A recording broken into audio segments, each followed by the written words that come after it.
segunda clase de este curso de verano sobre Derecho Procesal Penal, ¿no? Primero, como habíamos quedado el día de ayer, recuerden que en realidad de manera bastante rara nos han asignado justamente en este curso de verano aproximadamente 4 horas de clase. Imagínense detrás de una computadora, al margen de que se van a quedar bastante mal de la vista, van a quedarse mal de la vista y se van a cansar en demasía. Habíamos quedado el día de ayer de que vamos a abarcar justamente las clases, sea hora y media, sea 2 horas, sea un poco más o menos de la hora y media que tal vez sea lo pedagógico para cada uno de los temas, los vamos a tratar de cerrar, ¿no? El día de hoy, imagínense, nos toca seguir viendo el tema número 1, Introducción al Derecho Penal, nos tocaría punto número 3, y va a abarcar casi toda la clase este tema número 3 sobre lo que son los sistemas procesales penales, pero vamos a abarcar los 4 sistemas procesales penales que tenemos en la historia de la humanidad, y ahí obviamente concluiríamos lo que va a ser la clase. Y dejaríamos para la clase del día de mañana la última parte de este tema sobre introducción al proceso penal, que son las garantías procesales penales, ¿no? Hemos realizado una planificación respecto a lo que va a ser la materia, y como les había comentado, les voy a enviar, les pido mis disculpas, no les envié todavía el sílabo de la materia, les voy a enviar en este instante apenas termine la clase. Y ustedes van a encontrar que hemos reducido tal vez en este curso de verano a únicamente 11 temas, tomando en cuenta también los problemas informáticos, ¿no? Ayer les comentaba, ni siquiera, imagínense, estoy seguro que muchas de las clases, ustedes, los que están pasando tal vez otra materia, no han iniciado, yo veo eso justamente en los comentarios de los docentes, porque tampoco les han enviado las claves, imagínense, para el Zoom de la universidad. Estamos trabajando con mi Zoom. No se preocupen, de eso no importa, en realidad, si trabajamos con el Zoom de la universidad o el Zoom mío, ¿no? Propio, pero lo importante es empezar a trabajar así. El año pasado, por esperar, imagínense que nos envíen las claves Zoom, era bastante difícil pasar las 40 minutos, estábamos en lo mejor de la clase y se cortaba. Entonces, yo compré el Zoom y de eso ustedes no se preocupen, ¿no? Porque si seguimos esperando ya va a ser eso bastante malo, ¿no? Y recuerden que el día de ayer igual habíamos quedado en lo que va a ser la forma de evaluación, especialmente para los que se están incorporando el día de hoy. Nosotros vamos a evaluar en este caso 60 puntos, un examen final sobre todo el contenido de la materia, y vamos a tener 2 pequeños controles de lectura sobre 20 puntos, lo cual hará obviamente los 100 puntos. El día de hoy, al final de la clase, vamos a hablar de nuestro primer control de lectura. Yo les voy a enviar justamente lo que va a ser el tema, y de acá a unas 2 semanas, lastimosamente, imagínense en el cronograma que les voy a enviar, que también nos han enviado los docentes, la dirección de carrera, prácticamente nos dice pasen clases, imagínense la semana entre el 25 de diciembre y el 2 de enero. Eso nos están insinuando. Vamos a ver eso, si programamos el control de lectura tal vez solo para esa semana, y va a ser no un control de lectura memorístico, ya les había dicho el día de ayer, de ninguna manera, no hay nada memorístico en esta materia, lo que a mí me interesa es que entiendan el contenido de la misma. Y como también habíamos quedado el día de ayer, en realidad, para nosotros tampoco va a ser importante en sí la evaluación, es más importante aprender. Tanto así de que, como les había comentado, vamos a calificar sobre 150 puntos. Noten que es a prueba de reprobación, ¿no? Si la nota de aprobación máximo es 100, noten que nosotros hemos aumentado 50 puntos más, entonces no creo que nadie esté en segundo turno, menos aún no apruebe la materia. Entonces ahí, obviamente, hemos establecido ese tipo de parámetros. ¿En qué consistirán estos 50 puntos extra? Son trabajitos que vamos a ir haciendo. Hacemos 1, valdrá 50 puntos. Hacemos 5, cada uno valdrá 10. Hacemos 20, cada uno tendrá un porcentaje de lo que van a ser esos 50 puntos. Eso obviamente lo vamos a ir desarrollando en el transcurso de lo que va a ser nuestra materia, ¿no? Entremos en materia. El día de ayer habíamos visto el tema número 1, la introducción al proceso penal. Habíamos visto en primer lugar el concepto del proceso penal. En segundo lugar, el objeto del proceso penal, vinculado obviamente al poder punitivo del Estado. Y el día de hoy nos toca el punto número 3, sistemas procesales penales. Recuerden que esta clase en realidad no lleve 1 hora, hora y media o 2 horas. Lo único que vamos a llevar son sistemas procesales penales para que no se cansen, ¿no? Y tengan conocimiento sobre el tema. En realidad, el punto de nuestro tema número 1 es un macro tema, al tener en sí que analizar los sistemas procesales penales, y como vamos a ver en la clase del día de mañana, es aún más complicado las garantías procesales penales. Ahí sí nos vamos a tardar unas 2 clases, obviamente, en develar la estructura sobre las garantías procesales penales. ¿Qué sistemas procesales penales han existido en la historia de la humanidad, ¿no? Esto es lo más curioso, ¿no? Imagínense, hace unos años había un seminario sobre derecho procesal penal, me invitaron, en ese entonces, como yo les había comentado, estaba trabajando junto con en una comisión, junto con otros colegas, un código procesal penal que iba a sustituir el actual código de procedimiento penal. No se dieron las posibilidades, se les dio la idea, ellos crearon una idea para un código del sistema penal. Ustedes saben lo que ha pasado con esa basura, el código del sistema penal. Pero imagínense, en esas épocas había justamente mucho debate sobre cuál debería ser el futuro del proceso penal, ¿no? Y resulta que uno de los redactores del actual Código de Procedimiento Penal, por ejemplo, nos daba a entender de que el primer sistema que había existido en la humanidad era el inquisitivo, que había surgido en la Edad Media. Entonces ustedes me van a decir, el inquisitivo surgió en la Edad Media, entonces seguramente antes había otro tipo de sistema procesal. Sí. Noten que como en este punto número 3 tenemos que ver los sistemas procesales penales, vamos a encontrar un sistema procesal penal en la antigüedad. Lo vamos a catalogar como sistema acusatorio antiguo. Lo vamos a llamar como sistema acusatorio antiguo. ¿En qué consiste el sistema acusatorio antiguo? Tenemos 2 referencias interesantes, ¿no? Si yo les preguntara, ustedes son obviamente personas que les gusta leer, porque si no, no estarían acá en derecho. Si yo les preguntara cuál es en realidad el juicio que ustedes recuerdan más, el de la antigüedad, la mayoría me va a decir el proceso a Sócrates, ¿sí? Ustedes recordarán que en el libro justamente de Platón, Apología a Sócrates, justamente, y Critón, que es como un libro posterior, de qué pasó con Sócrates cuando estaba ya en la cárcel, y le ofrecen obviamente escapar, él obviamente asume lo que va a ser su condena.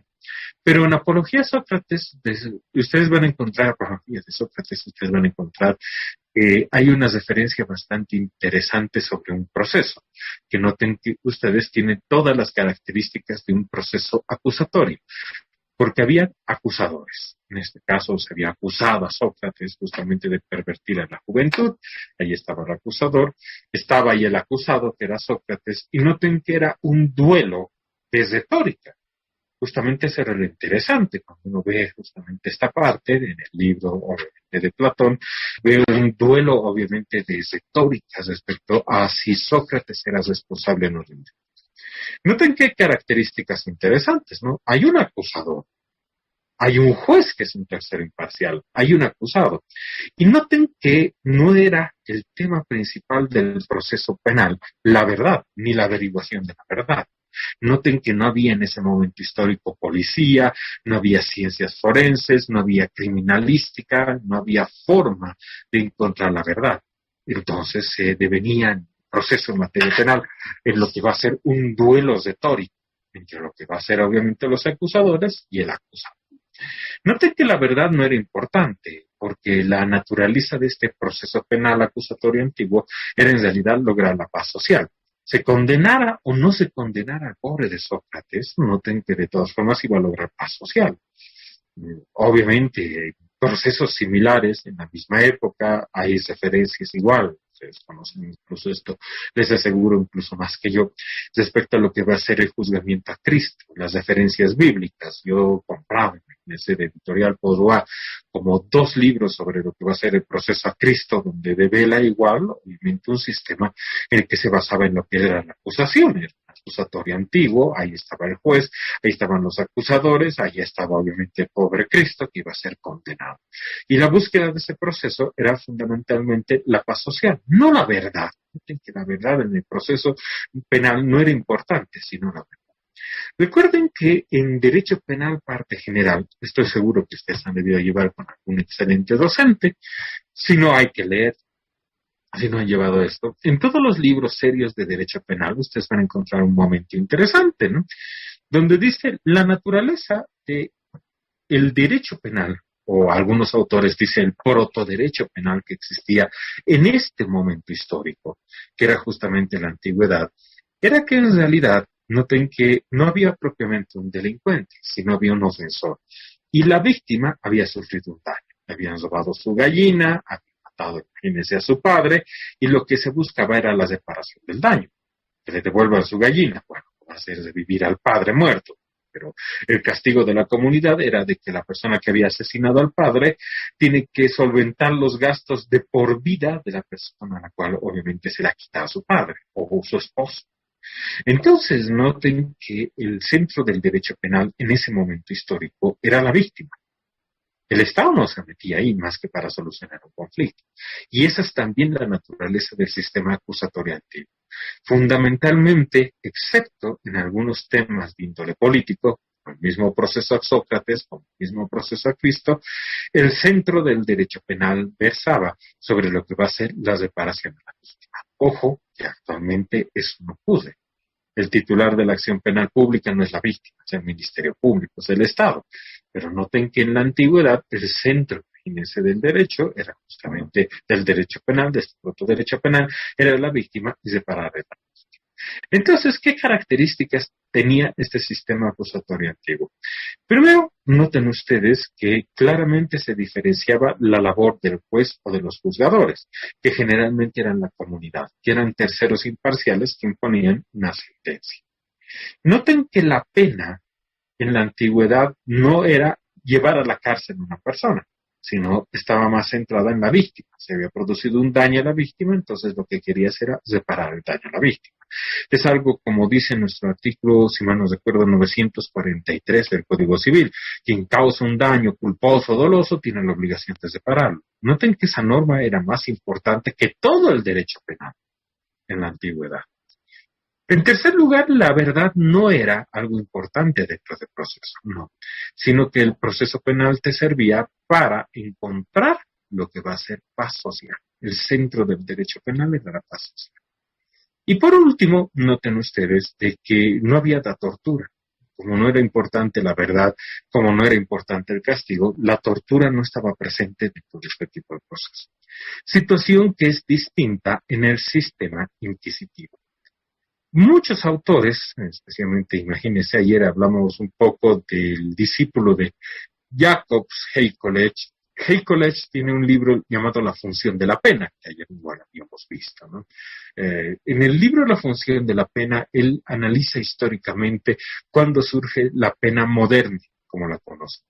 No es que haya existido siempre, ¿no? Recuerden de que hay una tendencia criminológica, ¿no? La escuela positivista criminológica italiana que te dice el delito ha existido siempre, toda la vida, toda la eternidad. No, eso no es cierto, ¿no? Dice, ¿quién determina qué es delito? El Estado, por medio de una ley que dice que esto es delito, ¿no?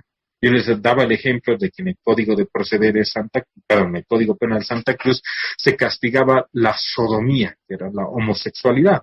E imagínense, ya no hay ese tipo penal desde la dictadura de Banzer en 1972, donde se elimina ese tipo penal. Noten que hace 150 años, la sodomía, la homosexualidad, llamada sodomía por este tipo penal, era castigada. Ahora no hay castigo, ¿no? Entonces, ¿quién determina en realidad qué es delito? El Estado, no hay nada natural respecto al delito. Si a alguna autoridad se le ocurre, por ejemplo, en algún absurdo, declarar la inconstitucionalidad del tipo penal de asesinato, de feminicidio, de infanticidio o de homicidio, lo podría hacer, y eso ya no constituiría un delito. Y es más, está legalizado, muchos ordenamientos jurídicos mataron a una persona. Sí, en los homicidios piadosos. Ustedes van a encontrar, por ejemplo, en Suiza, de que es permitido ayudar a una persona a que muera, que eso es el derecho a la muerte digna, lo llaman así en Suiza. Entonces, obviamente existe eso. O si uno es militar y se produce una guerra y mata a una persona, el más famoso militar o el más condecorado es el que más mata. Entonces, noten que en realidad el derecho penal y el tipo penal son construcciones en realidad artificiales. Son construcciones no naturales, sino artificiales, ¿no? Entonces, imagínense ese tipo de supuesto, ¿no? Estamos en la creación de lo que va a ser un momento histórico en que ha dado origen al derecho penal. Hay College nos dice que entre el 1100 y el 1215 se forma el sistema inquisitivo y al mismo tiempo se adquiere la estructura actual de la pena, por medio de lo que va a ser la fusión del pecado con el delito. Noten que el pecado tenía como consecuencia una pena, ¿no? Y ahí se fusiona con el delito y los dos tienen como consecuencia una pena. Solo que, ¿cómo nos damos cuenta de la existencia de lo que va a ser un pecado? Uno va donde un cura y confiesa y dice, el pecado, y le imponen una pena. En este caso, rezar 20,000 Padres Nuestros, esa es justamente la pena, ¿no? Y ¿qué ocurre respecto al delito? Bueno, ahí está el delito.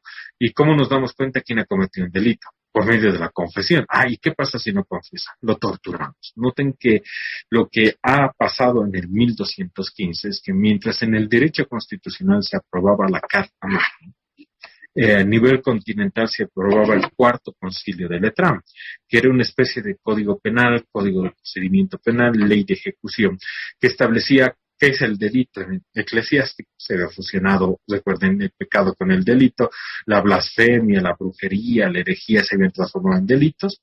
De esa relación que existía víctima-ofensor, habíamos expulsado a la víctima, de que en el derecho penal la víctima no tiene un papel importante, porque el titular de la acción penal pública es el Estado, ¿no? Ahí está el Estado.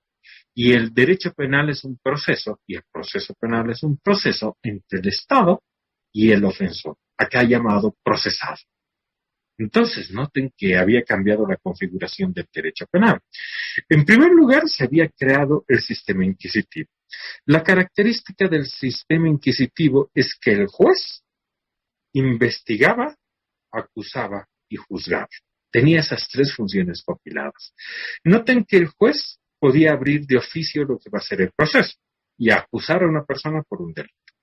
En segundo lugar, el juez inquisitivo podía investigar el delito. Investigar entre paréntesis, entre comillas, me han dicho, ¿no? Porque en realidad la investigación del delito se basaba más que todo en realizar actos en los cuales se exigía una confesión. Y si la persona no confesaba, ¿qué hacíamos? La torturábamos. Entonces, noten que en base a la tortura se obtenía una confesión, que generalmente era falsa, y obviamente el juez, en este caso, juzgaba, imponía una pena y condenaba a esta persona generalmente a ser quemada o torturada de una forma peor, porque por alguna extraña lógica en la antigüedad, obviamente, pero en la Edad Media se creía que el dolor lo que hacía era en realidad hacer que esta persona pueda volver a ser acogida entre hermanas dentro de la comunidad cristiana, y el dolor significaba salvación. Es ese absurdo total, ¿no? Entonces, primera característica del sistema inquisitivo. El juez podía abrir de oficio el proceso, acusaba. El juez podía, en este caso, investigar el delito, en realidad realizaba prácticas de tortura por obtener una confesión, y en tercer lugar, juzgaba, podía imponer. Noten ustedes que lo público que era justamente del sistema acusatorio antiguo, donde se reunía toda la comunidad, y generalmente la comunidad era la que ponía la sentencia, acá no. Era un proceso secreto, entre cuatro paredes, donde una persona obviamente torturaba y juzgaba a una persona, pues se había transformado en un sicario, ¿no? En tercer lugar, noten que acá, en el sistema inquisitivo, la verdad sí importa. Note que por primera vez hemos escuchado frases como verdad material, que ustedes no han debido escuchar muchísimas veces, verdad histórica de los hechos, más aproximada a derecho procesal penal en el artículo 171 del procedimiento penal. Pero también ustedes van a encontrar las frases verdad real, ¿no? Yo recuerdo que alguna diputada de pelo corto, cuando nos vendía su código del sistema penal, que obviamente no nos ha llegado a vender, que era muy antipática la señora, nos decía, con este código vamos a encontrar la verdad verdadera de las verdades. La verdad verdadera de las verdades. Ella tal vez se refiere a la verdad real, pero nos vamos a dar cuenta de que en el proceso nunca vamos a poder encontrar la verdad real. ¿Por qué? Una persona va a venir y te va a decir, no, yo he visto esto, esta es mi historia. Nosotros le vamos a creer, nos vamos a ir a un juicio y la otra parte va a decir, no, es otra cosa. Nos va a mostrar pruebas. Y ahí incluso nosotros vamos a decir, nos han mentido. Por eso, obviamente, el proceso es en realidad una forma de encontrar la verdad. Y la relación verdad y proceso emerge en lo que va a ser la edad media. Noten que ahora sí nos importa lo que va a ser la verdad. Noten que en este tipo de proceso inquisitivo, noten que no hay propiamente un acusador, sino el propio juez es el acusador. A veces, obviamente, se iniciaba con una acusación de una persona que decía, esta persona ejerce la brujería.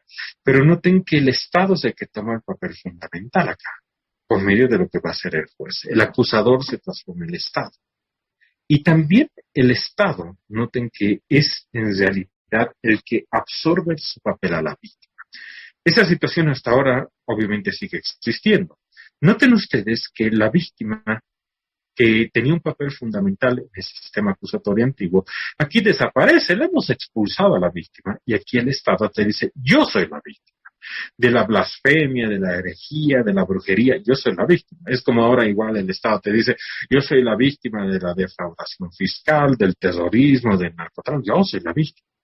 El Estado te dice, yo soy la víctima. Entonces, como nuestra pena, imagínense a quien esté interesado en la teoría de la pena, este es un momento fundamental, esto lo destaca Jacobs, lo destaca Hay College también. Noten que como ya no era importante la pena, noten que ya no reparaba a la víctima la pena, entonces se creaba la pena estatal, la pena que conocemos, enviar a una persona a la cárcel. Noten que eso había sido creado en ese momento. Noten que el beneficio ya no lo tenía en realidad la víctima, sino se imponía una pena y punto. Ahí se había solucionado lo que va a ser supuestamente el problema, mandando a una persona, imponiendo a una persona un castigo. Y el sentido de la pena moderna empezaba obviamente a existir. Como ya no era necesario reparar a la víctima, simplemente mandabas a una pobre persona a la cárcel y punto. Al enviarla a la cárcel, pensabas que se solucionaban todos los problemas, ¿no? Como ustedes juntos vamos a leer más adelante, en realidad yo he seleccionado el día de hoy cuál va a ser nuestro control de lectura, pero nuestro segundo control de lectura va a ser sobre un abolicionista. Necesariamente tenemos que leer un abolicionista. ¿Por qué? Porque él critica justamente esto, ¿no? No es el abolicionismo, por si acaso, no es un abolicionismo retardado mental, como de los comentarios en Facebook, donde dicen, no, yo estoy contra el abolicionismo, ¿por qué? Porque el violador y el asesino va a estar en la calle. No, no significa eso el abolicionismo, sino reemplazar esta pena de cárcel, la pena estatal, por una pena democrática o una pena social. Otro tipo de pena que beneficia a la sociedad y no solamente nos contentemos con mandar a una persona a la cárcel, ojo, que va a salir, así sea en 30 años, y eso no significa de que vayamos a estar tranquilos. Imagínense, hemos mandado a un violador en serie, le damos 30 años y va a salir igualito. Entonces hay que pensar en otro tipo de pena, ¿no? Noten que eso consiste el abolicionismo. A mí me gusta hacer leer a mis estudiantes abolicionistas porque te enseñan algo, ¿no? De que la pena, noten que no es algo que haya existido siempre, sino la pena como la conocemos se ha creado entre el 1100 y el 1215. Imagínense, no es que haya existido siempre, apenas tiene, imagínense, unos 800 años la pena, como lo conocemos, no es relativamente joven comparado con otros institutos, no sé, la compra-venta que tiene unos cuantos miles de años, ¿no? Por ejemplo, respecto a su intento de regulación. Y noten ustedes que también nos enseña de que el derecho penal, la pena, son artificiales, no son algo natural, son artificiales el delito, la pena, el derecho penal. Entonces, si son artificiales, noten que ahí está la gran esperanza. Podemos mejorarlos, pero en Bolivia también el legislador nos ha mostrado de que puede empeorarlos. Noten que no solamente ser artificial significa que puedas mejorar, sino que también puedas empeorar. Y eso es lo que ocurre justamente con el derecho penal. Les aseguro que todas estas últimas reformas no son para nada buenas. Son malas y pésimas en algunos casos, pero noten que ese es el gran problema y eso es algo que ustedes, tal vez su generación, logre solucionar, porque la mía ni por casualidad, ¿no? Es un híbrido muy malo, ¿no? Que ni siquiera tenemos grandes juristas en mi generación que estén destacando en este tipo de temas, ¿no? Para nada, ¿no? Entonces noten que, por último, en el sistema inquisitivo, claramente se establece un tipo de asociación, ¿no?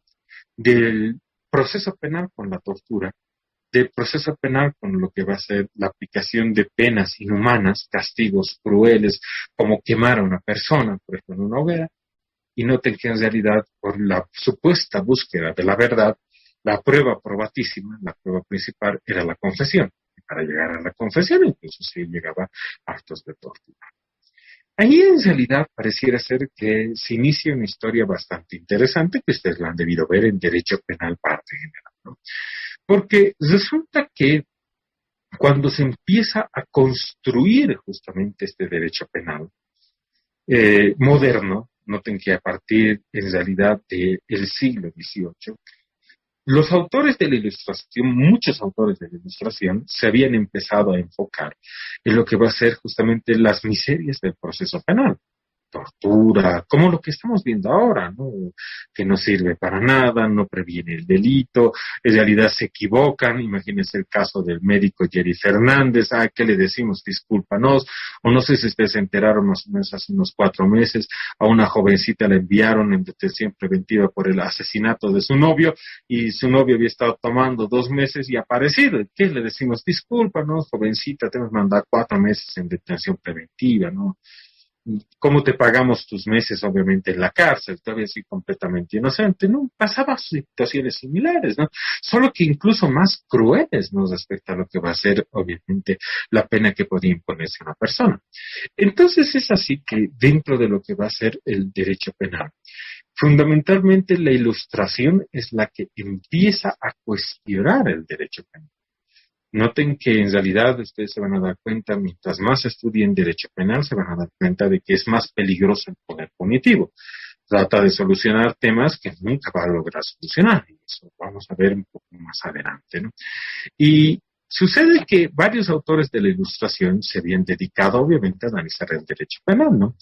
Ustedes que han debido leer sobre la Revolución Francesa, Jean-Paul Marat, tal vez haya sido una de las figuras más destacadas, y a mi modo de ver incluso más que el mismo Robespierre, por justamente el papel que había tenido en lo que va a ser el inicio justamente de las ideas sobre la Ilustración y la Revolución Francesa como escritor, luego como panfletista en la misma Revolución Francesa y luego como uno de los causantes del terror.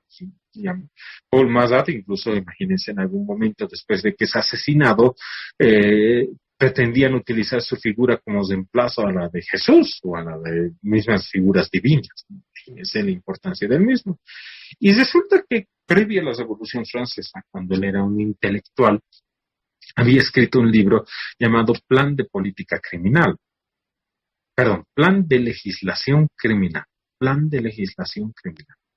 Imagínense uno de los próceres, una de las figuras más destacadas de la Revolución Francesa, se había entretenido en el derecho penal y había empezado justamente a establecer un fenómeno. Noten que en realidad es un proceso, el derecho penal, el proceso penal del Estado contra un individuo, no de la víctima contra lo que va a ser un individuo.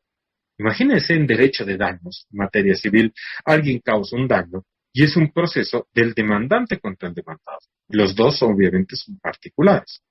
En cambio, noten que acá no es un proceso de la víctima contra el procesado. Ese es un error que siempre toman las personas que no estudian derecho penal. Piensan que es un proceso de la víctima, ¿no? El proceso penal es un proceso del Estado contra un particular, que vamos a llamar proceso. Solo que en la Edad Media, noten que el Estado se había exacerbado mucho. En ese ejercicio del poder punitivo se había disparado, se había descontrolado por completo y se había llegado obviamente a determinar situaciones bastante duras contra lo que va a ser el particular. El particular se había quedado en una situación bastante pequeña y noten que el Estado había crecido ante más. Entonces, lo que en determinado momento propuso, imagínense, Jean-Paul Marat, y pues no lo mismo van a proponer los autores de la Ilustración, es tratar de igualar, tratar de equipararlos por medio de los principios que se iba a crear en el derecho penal. Noten que en realidad los principios del derecho penal que ustedes han llevado en derecho penal parte general y muchos de estos principios que se han transformado en garantías procesales penales, que vamos a ver a partir del día de mañana, trataban de buscar un equilibrio entre el juzgamiento del Estado a esta persona. No solamente él, ¿no? Tal vez el libro más importante de esta época es obviamente el libro de Beccaria, de los delitos y las penas, ¿no? Me encanta obviamente ese libro, ha marcado una historia obviamente respecto a lo que va a ser el derecho penal.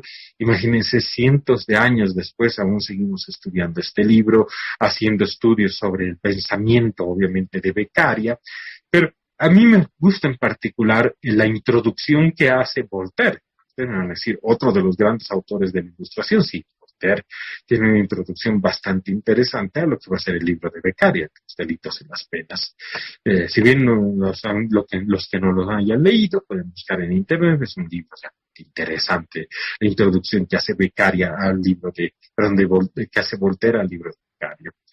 O las ideas, imagínense también de Kant, ¿no? Imagínense en el libro Fundamento de la Metafísica de las Costumbres, donde Kant obviamente establece dos preceptos para el derecho penal. Primero, solo puedes condenar lo que puedes perdonar. Debemos recordar que quien impone una pena es el Estado. Entonces, el particular, ¿qué hace? Tiene que perdonar. ¿Recuerdan ese concepto de proceso penal como paz social? Sí.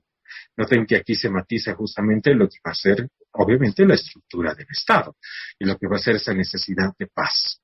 El segundo es más interesante, que dio lugar a que los neocantianos, el señor Mesger, cree el concepto de culpabilidad normativo, porque acá, imagínense, en nuestra universidad, cuando yo era estudiante como ustedes, había un concepto de culpabilidad médico, psicológico, psiquiátrico. Ah, sí, eso es interesante. ¿Para qué época? Principios del siglo XX. Porque en realidad ya no se utiliza ya no se utiliza el concepto de culpabilidad médico de principios del siglo XX, sino el concepto de culpabilidad normativo, gracias a Kant. En realidad, gracias a los neocantianos, gracias al señor Mesger, ¿no? Kant acuñó una frase en el libro Fundamento de la Metafísica de las Costumbres bastante interesante, que decía, en este caso, solo puedes castigar si una persona se da cuenta del reproche de su conducta y esta persona, gracias a este reproche que le hace la sociedad, cambia. ¿Qué significa eso?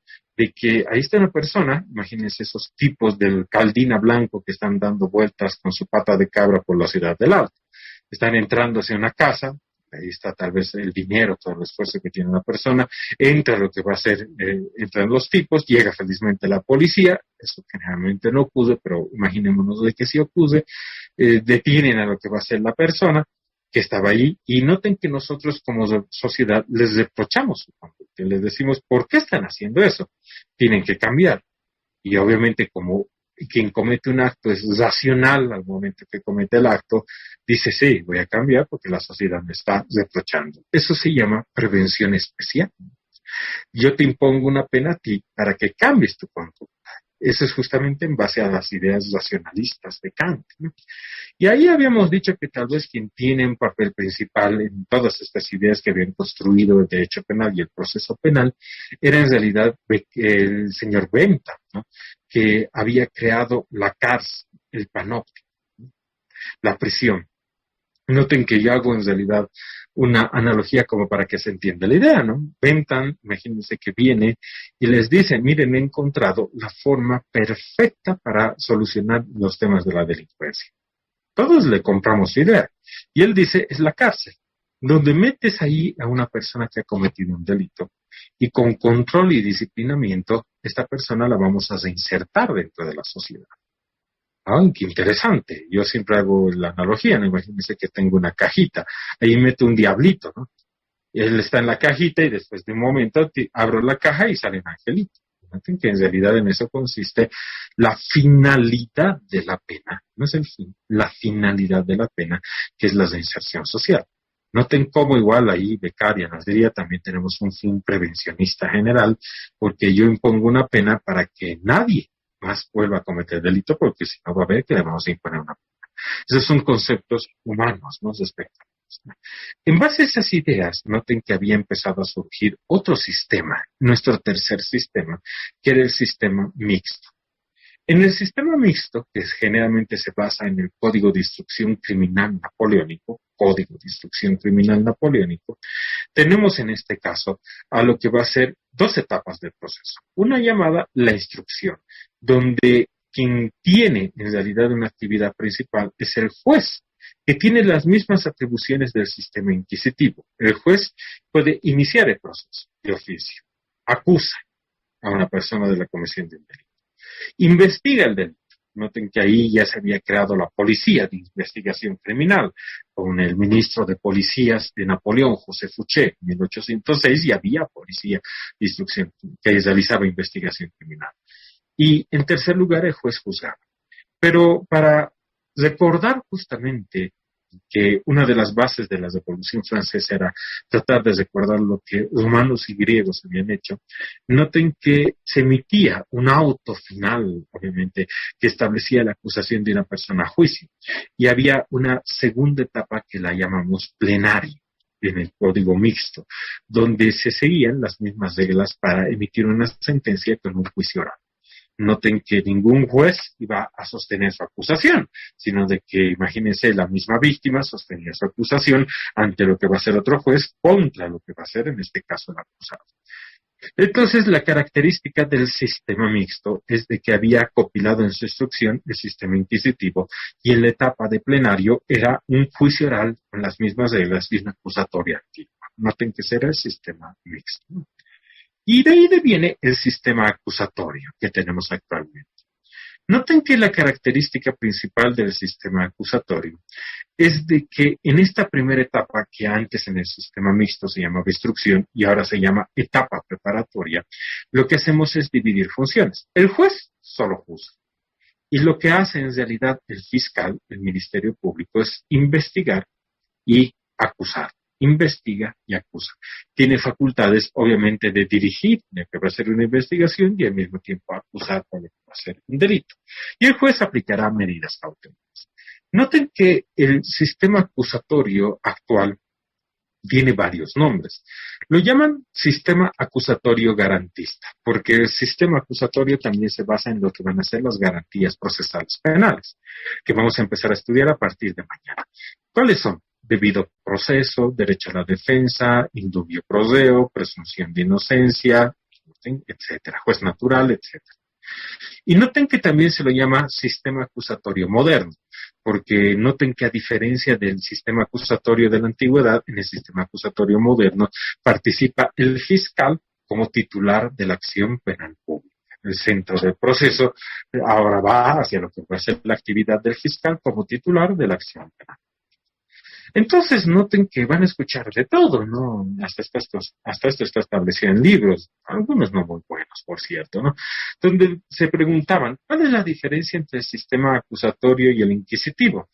A nosotros, cuando yo estaba igual que ustedes en la universidad y se estaba aprobando el Código de Procedimiento Penal, nos decían, el sistema inquisitivo es escrito y el acusatorio es oral. ¿Eso es cierto? Falso. Los dos son orales. Solo que en el sistema inquisitivo, ustedes no van a encontrar que en la Edad Media no haya redacción de lo que va a ser un expediente. ¿Por qué? Por una simple y sencilla razón. Nadie sabía leer ni escribir. ¿Para qué ibas a necesitar un expediente? No, para nada, ¿no? Y en segundo lugar, ustedes piensan de que se podía anotar algo de lo que va a ser en un expediente, sobre lo que va a ser un proceso. ¿Qué ibas a anotar? ¿Las torturas? ¿Vas a decir, le estoy torciendo las muñecas, le estoy sacando un ojo a esta persona, le estoy cortando el oído? Y está gritando, ay, no, les aseguro que eran orales, netamente orales. Segundo, ustedes también van a escuchar de que en el sistema acusatorio supuestamente se privilegia la libertad y en el inquisitivo la detención preventiva. ¿Eso es cierto? No, no.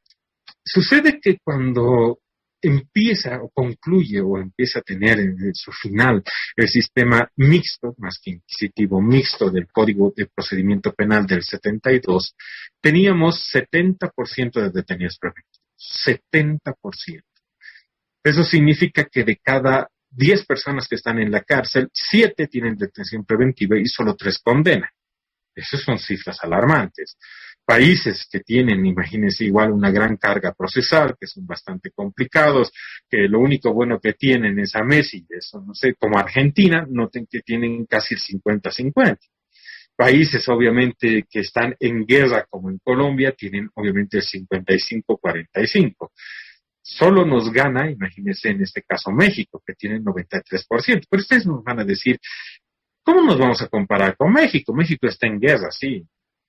No nos podemos comparar con México, ¿no?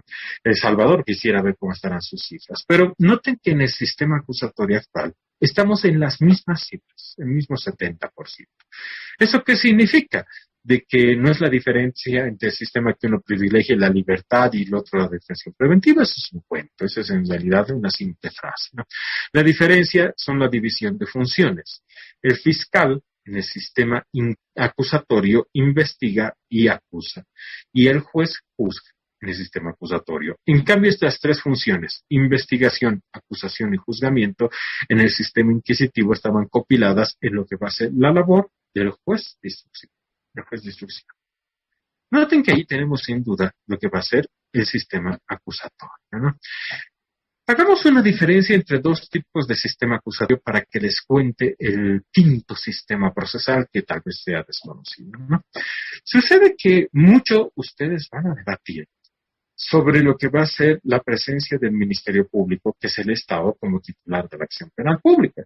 Yo sé que muchos de ustedes trabajan en la fiscalía, yo sé que muchos de ustedes trabajan en un juzgado, trabajan con algún abogado, y si no trabajan mejor porque tienen todo el tiempo para estudiar y leer, que les aseguro que va a ser una de las pocas épocas de su vida donde van a estar tal vez tranquilos. Entonces, más bien reciban nuestras felicitaciones de todos los que tal vez tenemos que trabajar y aprovechen ese tiempo. Felicidades respecto a eso, ¿no? Pero noten ustedes que en realidad se critica mucho la labor del Ministerio Público, porque tal vez sea por la carga procesal. Noten que es muy difícil ser titular de la acción penal pública en Bolivia. Puede que el fiscal, estas son estadísticas del año 2018, 19, hace unos 3, 4 años, ¿no? Cada fiscal tenía 1.800 causas. En América Latina, imagínense, nuestro Código de Procedimiento Penal es una adaptación del Código Procesal Penal Modelo para Iberoamérica. Y resulta que en nuestro Código de Procedimiento Penal, que compartimos prácticamente con todos los países latinoamericanos, hay una característica que el mismo Julio Mayer decía, sí, no estamos equivocados, redactor del Código Modelo. Dice, el fiscal tiene 1.800 causas en Paraguay, en Argentina, en Bolivia, en Chile, en Perú. Pero resulta que en Chile, por ejemplo, tiene 18 personas. En cada oficina del fiscal hay 18 personas trabajando, entre investigadores, asistentes fiscales y demás. Es distinto. Acá ustedes van a ver a veces la soledad del fiscal con 2, 3 personas que no van a dar abasto a lo que va a ser. Imagínense 1.800 causas. Recuerden, estadísticas del 2019. Imagínense entre 365 días si dividiéramos a las 1.800 causas. Bueno, a esos reemplacémosle los feriados. Bueno, también incorporemos los turnos del fiscal. Establezcamos las 8 horas que debe trabajar el fiscal. Establezcamos de que el fiscal tiene que asistir a audiencias. Ustedes me van a decir, pareciese que podría dedicarle media hora a duras penas a mi caso, ¿sí? Noten que ese es un tipo de realidad. Por eso, noten que hay tendencias donde nos dicen, tendríamos que establecer que existan cierto tipo de delitos que sean muy similares a lo que vamos a ver, delitos de acción privada, donde no participa el fiscal y directamente la persona que es víctima presenta una querella o una acusación particular. ¿Qué significa esto, no? De que hay un sistema acusatorio formal cuya cabeza es el Ministerio Público. Sistema acusatorio formal, cabeza, Ministerio Público. Y hay un sistema acusatorio material que puede ser realizado directamente por la víctima. Vamos a ver con ustedes de que hay un mecanismo para esto, ¿no? De que ya no participe el Ministerio Público en nuestro proceso que se llama conversión de acciones. Y noten que en realidad se discute mucho esto en América Latina. ¿Por qué? Resulta que el quinto sistema procesal, imagínense, hemos visto el acusatorio antiguo, hemos visto el inquisitivo, hemos visto el mixto, hemos visto el acusatorio, que tiene estas dos variantes, en material y en formal, y hay un quinto sistema. No es muy conocido, ¿no? Es más, muchos autores, yo siempre les voy a recomendar los libros del doctor Arturo Yáñez, ¿no? Sobre derecho procesal penal. Son muy buenos, cómprense los libros. Tengo el honor de que sea mi amigo, no solamente hago promoción de sus libros porque son buenos, ¿no? Eso no hay donde perderse. Y resulta que el doctor Arturo Yáñez, alguien a quien quiero mucho y estimo, nos dice, no se puede avanzar más del sistema acusatorio. Después del sistema acusatorio no hay nada, es el agujero negro, el fin de la historia, el último hombre. No, eso no es cierto, ¿no? Yo les voy a contar una historia de este quinto sistema, que es el sistema, en este caso, adversarial anglosajón. El sistema adversarial anglosajón. Resulta que cuando existía la Inquisición, noten que ya había pasado el concilio de Letrán, incluso ya habíamos entrado al Maleus Maleficarum, que era otra especie de código penal, procedimiento penal y ley de ejecución. Resulta que querían llegar a Inglaterra. El rey de Inglaterra no aceptaba a la posición del Papa, que ustedes recordarán. El rey de Inglaterra es igual cabeza de la iglesia anglicana. Ahora el señor Enrique III, obviamente, fueron Carlos III, obviamente también equivalente al Papa, equivalente más bien a quien dirige la iglesia anglicana.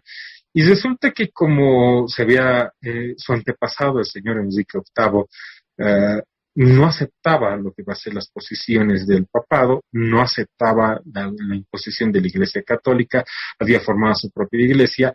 Le había amenazado el Papa y le había dicho, vamos a mandar a nuestros inquisidores y a nuestros ejércitos contra Inglaterra.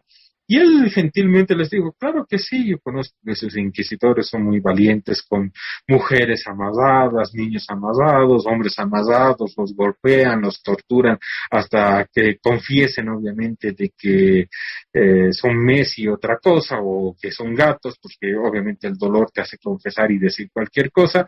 Con mucho gusto, vengan por favor, señores inquisidores, crucen el Canal de la Mancha, pero les voy a dejar la flota británica, y si cruzan con la flota británica, yo los estoy esperando obviamente en el otro lado. Obviamente los inquisidores, al ver de que la flota británica, bastante poderosa, pues entonces estaba en el Canal de la Mancha, nunca se animaron a cruzar, y obviamente no lograron invadir Inglaterra, ni nunca, noten ustedes que el sistema inquisitivo llegó a Inglaterra. Este juez que acumulaba funciones de acusación, investigación y juzgamiento nunca había llegado. Y peor aún, al contrario, en el 1215, en la Carta Magna, se había aprobado la posibilidad de que una persona sea juzgada por sus pares, en otras palabras, por un jurado. Y noten que a partir del 1215 se había acuñado la frase due process of law, que era debido proceso de ley, en base a la primera garantía procesal penal, que vamos a ver el día de mañana, por cierto, el juez natural, que estaba en la Carta Magna, 1215. Entonces, noten la configuración que existía dentro de lo que va a ser el derecho penal, ¿no? Era muy distinto. En Inglaterra te juzgaban por jurado, en Inglaterra había un acusador, había un acusado, te juzgaba la comunidad. Ustedes me van a decir, muy similar, y no había cambiado a pesar de los miles de años del sistema acusatorio antiguo. Sí, noten que nunca llegó la Inquisición, entonces nunca han tenido que dividir las funciones de juez de instrucción y crear el sistema acusatorio formal con el fiscal. Tanto así de que si ustedes viajan a Inglaterra y preguntan ¿dónde queda el Ministerio Público? Quiero hablar con un fiscal, les van a decir, aquí en Inglaterra no existe. Entonces ustedes me van a decir, ¿quién dirige la acción penal pública? La víctima, por medio de su abogado. Noten que en realidad el titular de la acción penal pública es la víctima, y obviamente a partir de eso hay cierto tipo y grado de igualdad en base al principio de contradicción respecto a lo que va a ser la víctima y el procesado. Sucede que estas ideas, inspiraron luego a lo que va a ser las ideas de justicia restaurativa, que ustedes van a encontrar en las ideas de Howard Shem, en un libro llamado El pequeño libro de la justicia restaurativa. Ustedes van a leer, imagínense, de Niels Christie, Los límites del dolor. Niels Christie era maestro de Howard Shem. Entonces, imagínense, Howard Shem era neozelandés. Yo digo, qué desgracia, ¿no? porque él inventó otra forma de derecho penal, muy similar a lo que va a ser este sistema, donde hay igualdad entre la víctima y el ofensor. Y recuerden que el centro es repararle el daño a la víctima, cosa que no existe en nuestro actual derecho penal, y que sí propugna la justicia restaurativa y este sistema adversarial anglosajón. Entonces, en Inglaterra, en Nueva Zelanda, en Australia y en Canadá no hay ministerio público y hay cierto grado de igualdad entre la víctima y el ofensor. Entonces me dirán que interesante. Cuando ustedes construyan, cuando ustedes hagan su propio código de procedimiento penal, al margen de que lo tienen que llamar código procesal penal, que es lo correcto, noten que no se detengan ni piensen que el fin del mundo, el último hombre, el agujero negro, también hay agujeros blancos por si acaso en el universo, sean obviamente, para que vean que no hay discriminación de ninguna manera, noten que hay obviamente formas, hay sistemas más allá del sistema acusatorio y que ustedes pueden tratar obviamente de crearlo. Yo les digo con gran pena, ¿no? Howard Sherm se basó en lo que va a ser las tribus indígenas de Nueva Zelanda. Les digo, qué pena, ¿no? Si en Bolivia nosotros trabajáramos un poco más y con más seriedad tal vez el derecho penal, veríamos este tipo de fuentes, conociéramos sistemas procesales penales. Imagínense, yo sé que un boliviano se hubiera transformado en una persona bastante famosa al haber creado la justicia restaurativa, que es en realidad pareciera ser el futuro del derecho penal. Eso vamos a tratar de darnos, obviamente, ideas hasta fin del curso y las últimas clases sobre fin del curso vamos a debatir estos temas controvertidos y ustedes se van a dar cuenta que hay una necesidad de volver a traer a la víctima como centro del derecho penal y a la víctima como centro del sistema procesal penal. Vean en el momento que nos encontramos, sistema acusatorio, sí, es un avance del inquisitivo, sí, pero noten ustedes que no es el fin del mundo. Y tenemos que seguir pensando. Y recuerden que el proceso penal, recuerden esto siempre, es un proceso del Estado contra el procesado. La víctima no está ahí. La víctima se adhiere a lo que dice el Estado. Entonces, qué lindo sería crear un tipo de derecho penal basado en la víctima. Un último comentario, ¿no? Pues resulta que estábamos en un seminario, varios profesores, muchos seguramente suyos de la Universidad Mayor de San Andrés de Derecho Penal, y uno de los redactores de la Ley 1173 de Cochabamba, muy feliz, imagínense, con sorna, nos dijo, con esta ley vamos a recuperar el papel del Ministerio Público. Una de nuestras colegas, obviamente de otra universidad, le dijo, a mí qué me importa, yo quiero que recuperen el papel de la víctima. Sí, es cierto. Darle más poder al Ministerio Público, darle más poder al juez, darle más poder al policía, no significa darle más poder a la víctima, ni tutelarle, de ninguna manera. Más al contrario, noten ustedes de que darle más poder a este tipo de instituciones es seguir afianzando este sistema procesal penal.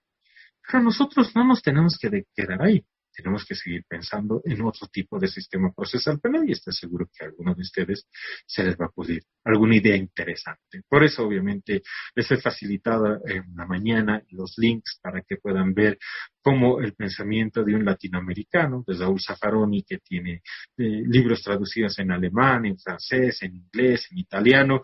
Noten que hasta se hacen seminarios sobre su pensamiento. Hace 3 años antes del COVID, nosotros habíamos hecho un seminario, porque a mí no me gusta hacer seminarios para vender o para recaudar dinero o para atraer gente y que sean sobre lo mismo, sobre coyunturales, no. Habíamos hecho un seminario sobre la teoría de la pena de Raúl Zaffaroni y su debate con otro grande latinoamericano que es Carlos Santiagonino, ¿no? La idea era obviamente celebrar los 40 años del libro de Zaffaroni en busca de las penas perdidas. Qué libro más importante, más interesante, ¿no? Y noten ustedes que en realidad vamos a tratar de hacer eso, tal vez no en este verano, que no nos alcanza para nada el tiempo, sino ustedes quedan cordialmente invitados, obviamente, para el próximo año, para el día en el cual hagamos justamente este tipo de seminario, que es bueno para tratar de debatir. Y si ustedes quisieran participar presentando ponencias, como lo que han hecho en Argentina, y les he mandado el link el día de hoy y ayer. El día de hoy, como verán, ha sido el seminario más corto, por obvias razones, Argentina, selección argentina, Ya se dan cuenta de que no. Pero noten ustedes de que tenemos que debatir esos temas. Y ahí obviamente por eso les envío como un complemento a la clase interesante de esto, ¿no? ¿Qué les parece si quedamos por hoy hasta acá? En lugar de pasar las 4 cansadoras horas, me parece que hemos concluido esta parte sobre sistemas procesales penales. El día de mañana empezamos una parte un poco más larga sobre garantías procesales penales. No quiero confundirlos con las dos. ¿Qué les parece si nos quedamos acá por el día de hoy? Obviamente, sin antes no se denles la palabra. Por favor, les cedo la palabra. Maribel, con mucho gusto la escuchamos. Buenas tardes, doctor. Disculpe la molestia. Respecto a los links que había compartido al grupo oficial, ¿lo podría pasar de nuevo, por favor? Me Claro acabo que de sí. unir al grupo. Gracias, doctor. Con mucho gusto, Maribel. Obviamente es opcional. Ayer estábamos hablando un poco de Saúl Zaffaroni y para mí es muy importante, ¿no? Imagínense que puedan estar cercanos a esos debates. ¿Qué más no quisiera que hubiéramos podido participar? Pero imagínense los dos, justamente Máximo Soso, que es el organizador del seminario, que es uno de los criminólogos más famosos de América Latina, como les había dicho, es traductor de el criminólogo más famoso, David Garland, y el mismo Saúl Zaffaroni. Entonces podemos tratar de ver ambos, pero obviamente les pido para eso tiempo, porque a fin de año es medio difícil, y peor aún, imagínense, en Argentina todo enero es vacaciones, ¿no? Entonces pareciera ser de que tenemos que atrasar eso un poquito, y tal vez para tenerlos incluso en nuestra clase y alguna vez poderles preguntar. De todas formas, vamos a tener invitados también a nuestra clase. Les voy a traer algunos colegas míos que estoy seguro que pueden exponer algunos temas bastante interesantes y curiosos, especialmente porque ellos han escrito libros sobre derecho procesal penal y que sin duda, obviamente, quieren compartir con ustedes también su conocimiento, porque lastimosamente, imagínense, muy pocos tenemos el honor tal vez de ser profesores titulares de derecho penal o procesal penal. Entonces ahí a otras personas igual hay que abrirles la palestra. Perdón, alguien igual solicitaba la palabra, por favor. Sí, doctor, buenas tardes.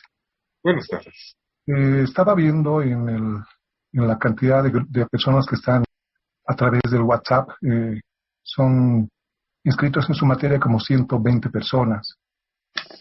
Ayer éramos 57, hoy somos 120. Y obviamente la capacidad del Zoom, el que está usted utilizando, solamente abarcan 100 nada más. Entonces 20 compañeros no están ahorita en su clase. Y como también su WhatsApp está restringido para mensajes, seguramente no van a poder mencionar esta ausencia. Eso me preocupa en función de que, por un lado, la gente debe estar interesada en estar con usted en esta materia, y por otro, el aspecto de que tal vez cualquier momento uno de nosotros puede atrasarse o entrarse al link un poco tardecito y ya estamos más arriba del 101 y ya no vamos a poder estar con usted. Uh-huh. Claro que sí, tratemos de solucionar el problema, ¿no? En primer lugar, como para que ustedes estén más tranquilos, si bien el reglamento dice que tienen que tener 80% de asistencia a clases, yo les había dicho el día de ayer que hasta que la Universidad Mayor de San Andrés no nos pague el Wi-Fi gratis, que ojo que hasta en universidades de Ecuador y de Paraguay hacen eso, imagínense, universidades públicas, por algo son universidades públicas, por algo el decano debe gastar en Wi-Fi y no en garajes ni en nuevos baños. Bueno, sí sirven, ¿no? Pero creo que es más importante la parte académica, ¿no? La parte académica, porque la parte académica y te pagan por la parte académica, y lo que hacemos es academia, no alquilar los baños, ¿no? Que se pueden autofinanciar incluso. Entonces, para evitar justamente ese tipo de problema, a pesar de lo que dice el reglamento, voy a difundir esta idea en el WhatsApp como para que todos puedan verla. Por si acaso, las clases no son obligatorias hasta que no nos dé la Universidad Mayor de San Andrés Wi-Fi gratis, que como verán no lo va a hacer nunca, ¿no? En segundo lugar, imagínense, voy a tratar de contactarme, obviamente, con el que me ha proveído el Zoom. No es el gratuito, porque imagínense si no se hubiera cortado a los 40 minutos.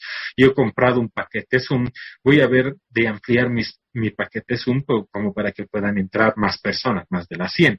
Yo pensé que era ese paquete el que había comprado. Les pido mil disculpas. El anterior año creo que solo tenía 60 alumnos, no hemos tenido tanto problema. Y ahora, obviamente, en las clases veo que son más de 118 con los que están en el programa, en WhatsApp. No se preocupen, voy a tratar de ampliar mi paquete Zoom. Denme, por favor, hasta mañana. Y si hay que pagar un poco más, no importa, yo pago. No hay ningún problema. Como les digo, yo juraba de que había comprado el paquete que era ilimitado y de que podían entrar más de 100 personas. Bueno, qué pena, me equivoqué. Porque si espero que trate de solucionar esto en la facultad, como ustedes se han dado cuenta, en lugar de comprarnos una editorial y hacer libros baratos, como hacen en la Universidad de Buenos Aires para sus alumnos que prácticamente les regalan los libros, hacen baños, ¿no?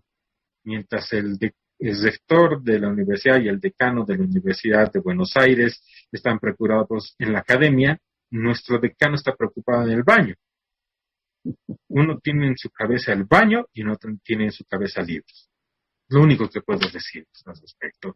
Entonces, voy a tratar de solucionar el problema del cupo hasta mañana. Voy a contactar con el proveedor de Zoom y le voy a decir, quiero el paquete donde no entre más de 100 personas. No se preocupe. Voy a tratar de solucionar eso. Pero hasta mientras, para tranquilidad de todos, por favor, no es obligatoria la asistencia a clases. De eso no se preocupen.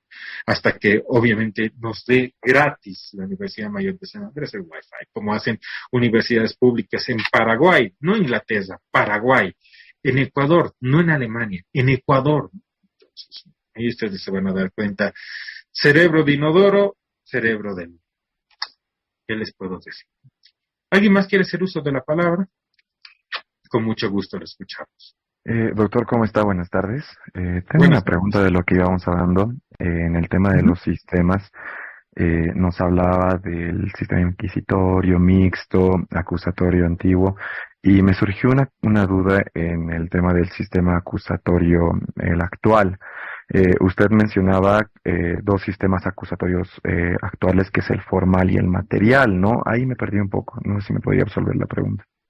Claro que sí. Lo interesante del sistema acusatorio es de que tiene dos acepciones modernas.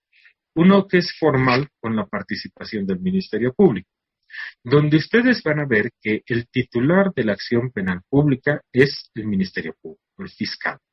Y tiene un proceso especial, este tipo de estructura. Tiene una investigación preliminar que concluye con una imputación que emite el fiscal. La imputación abre la etapa preparatoria. Noten que con un acto del fiscal se abre esta etapa. Y con un acto del fiscal, que es la acusación, concluye esta etapa preparatoria y nos vamos a juicio. Note que en lo que va a ser el acusatorio, conviven dentro de un mismo código dos tipos de sistema. Un acusatorio formal, donde interviene el Ministerio Público, y el proceso penal, que una investigación preliminar y una etapa preparatoria. Participa el Ministerio Público y el proceso tiene una investigación preliminar y una etapa preparatoria. En cambio, hay un segundo sistema dentro de nuestro código, que son para los delitos de acción privada. En los delitos de acción privada, noten que no participa el Ministerio Público, sino directamente presenta la acusación la víctima. No participa el Ministerio Público, directamente realiza la acusación la víctima. Y no existe investigación preliminar ni etapa preparatoria, sino directamente nos vamos a presionar. Noten cuál es la característica de este segundo sistema, que los vamos a llamar sistema acusatorio material. No participa el Ministerio Público, directamente la víctima presenta su acusación. Y no existe investigación preliminar ni etapa preparatoria y directamente nos vamos a juicio. Lo que ocurre con este sistema acusatorio es de que pueden convivir estos dos sistemas. Y note que este segundo, que es el sistema acusatorio material, pareciera ser que tiene algo de relación con el sistema acusatorio antiguo, ¿no? Autonomía de la parte, de la víctima respecto a su proceso. Pero tiene incluso más relación con este sistema adversarial que existe en Inglaterra, en Canadá, en Nueva Zelanda y en Australia, donde no participa el fiscal en ningún tipo de proceso. Y quien tiene la titularidad de la acción penal pública es la víctima. Y pareciera ser que es un proceso más equilibrado, porque ya no es propiamente un proceso del Estado contra el procesado, como en nuestro sistema actual, sino un proceso de la víctima contra lo que va a ser el delincuente, el ofensor, el procesado, que noten que pareciera ser que es un sistema más equilibrado y donde sí, obviamente se establece que es el centro la víctima del proceso. Ustedes me dirán, qué interesante la forma en la cual se desarrollan los sistemas. ¿Alguna pregunta más antes de que concluyamos la clase? Doctor, buenas noches. Buenas noches. ¿Cómo está? Doctor Milton Pacheco le habla. Me parece muy interesante este sistema adversarial que nos refiere, en vista de que ahora en nuestro país tenemos el sistema acusatorio, donde la víctima prácticamente tiene que estar a despensas del fiscal y también de su abogado. En el proceso penal, la víctima no puede participar personalmente, no puede hablar en el juicio oral, sino mediante su abogado. Creo que eso juega en contra de la víctima muchas veces, ¿no, doctor? Es por eso que veo este sistema muy interesante, porque a veces el abogado, si no se le paga, si no se le incentiva económicamente, prácticamente no ayuda en el proceso a la víctima, ¿no, doctor? Y la víctima quisiera pues empujar un poco más, tiene más ideas, hacer una y otra cosa. Entonces este sistema adversarial estaría muy bien para ayudar a la víctima, como usted dice.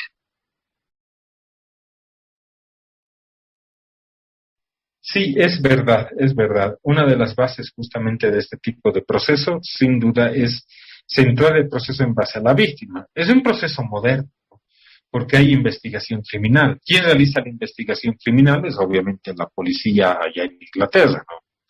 Y obviamente quien dirige propiamente la investigación es propiamente la víctima. En algunos casos, ustedes van a encontrar que hay una forma en la cual el Estado ayuda a que la víctima pueda encontrar lo que va a ser, obviamente, un abogado que le oriente en los actos que tienen que realizarse.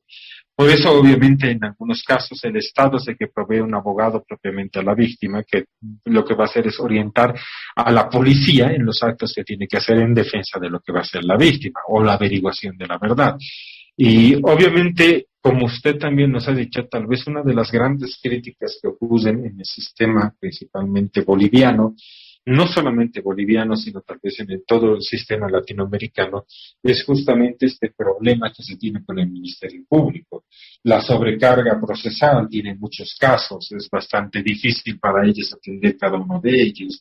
Nos dedicaría, imagínense, si tuviéramos que tomar en cuenta la carga procesal, tendríamos apenas 30 minutos por día, imagínense, al año, ¿no? Respecto a lo que va a ser la investigación de un delito. Y la sobrecarga es tremenda. Si ustedes ven las últimas estadísticas, y los invito a revisar esto, que existen, por ejemplo, hay un tipo penal que tiene casi el 32% de carga procesal, que es violencia familiar y doméstica. Ustedes me van a decir, ahí, en un país donde tenemos una gran cantidad de violaciones, en un país donde tenemos gran cantidad de feminicidios, en un país donde tenemos gran cantidad de asesinatos, estoy hablando de tipos penales que tienen de 25, como la violación, o 30, como el asesinato, como el feminicidio, años de cárcel. Imagínense, 32% el tipo penal de violencia familiar y doméstica que tiene 4 años de cárcel. Y cuando vas a denunciar a ocurrido este acto de violación, te dice el fiscal, 1000 disculpas, tengo 1000 causas sobre violencia familiar y doméstica. Pero es más importante la violación de las niñas. Imagínense. Ese es uno de los grandes problemas, ¿no? Y ahí obviamente tienen que debatir ustedes, a su generación sin duda debe obviamente ser el centro de este debate, sobre quién debería ser el titular de la acción penal pública y qué sistema sería el que mejor se adapte a Bolivia. O tal vez como en el caso de la justicia restaurativa, ¿no? Era el mejor sistema que se adaptaba a Nueva Zelanda, a tribus indígenas, pero que terminó obviamente siendo esto bastante común en toda Nueva Zelanda. Hay que ver ese tipo de temas y hay que estudiar, obviamente, también lo que ocurre en nuestro país para tratar, en realidad, de crear un sistema que sí se adapta al país. Sí, tiene toda la razón Milton respecto a eso. ¿Algún comentario, alguna pregunta más?